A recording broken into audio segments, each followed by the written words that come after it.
pinagsisihan kung bakit kinampihan ko sa halip ng aking pamangkin.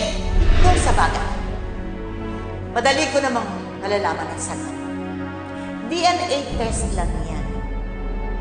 At oras na napatunayan na si Catherine at si Isabel ang mag-ina, lalayas ka sa pamamahay ko. Mahirap pa sa kung ano, kung saan ka pinulot ng anak ko.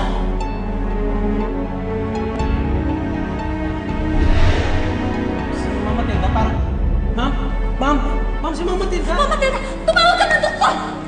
Mama Tilda! Mama Tilda! Mama Tilda! Ma'am! Ma'am! Mama Tilda! Mama Tilda! Anong ginawa mo kay Mama Tilda? Bakit mo siya nangyari ganito? Ano ba sinasabi mo? Ma'am! Okay na nga siya bago kayo dumating, ha? Ma'am! Ma'am! Walang nagkaganyan na siya. Ano ba ginawa mo sa kanya? Ma'am! Walang iyak ka, Isabel. Ano ginawa mo kay Mama? Ma'am! Ma'am, sinasabi siya. Ano ba ginawa mo sa kanya? Ha?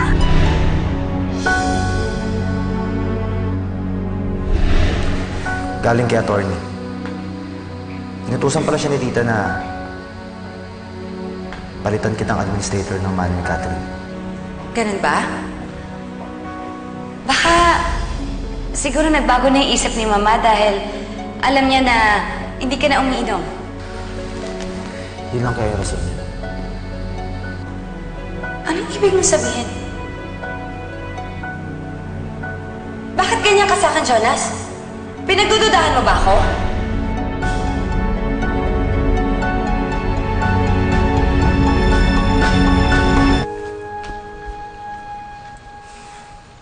Scarlett, bakit hanggang ngayon wala pa yung pamangkin ko? Akala ko ba sinudulan siya ni Isabel? Ewan ko ba? Di daw nila makontak si Isabel eh.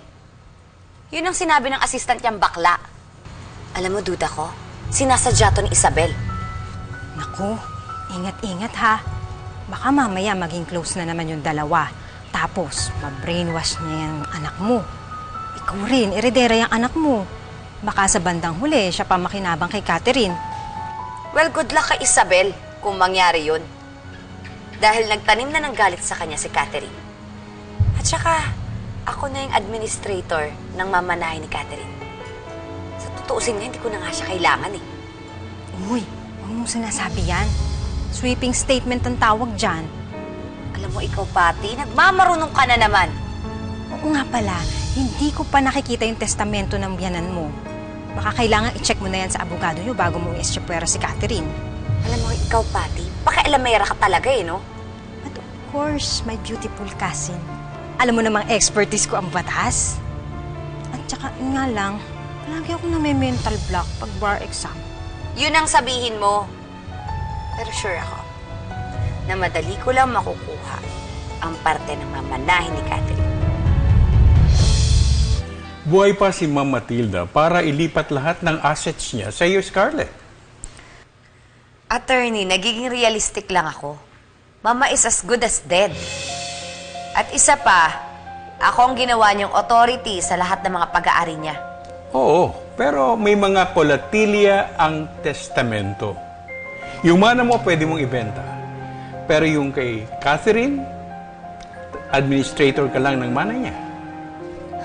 Anong ibig mong sabihin? Ang ibig kong sabihin, hindi mo pwedeng galawin ang maiiwan ni Mama Matilda para kay Catherine. She has to get that intact kapag 18 years old na siya.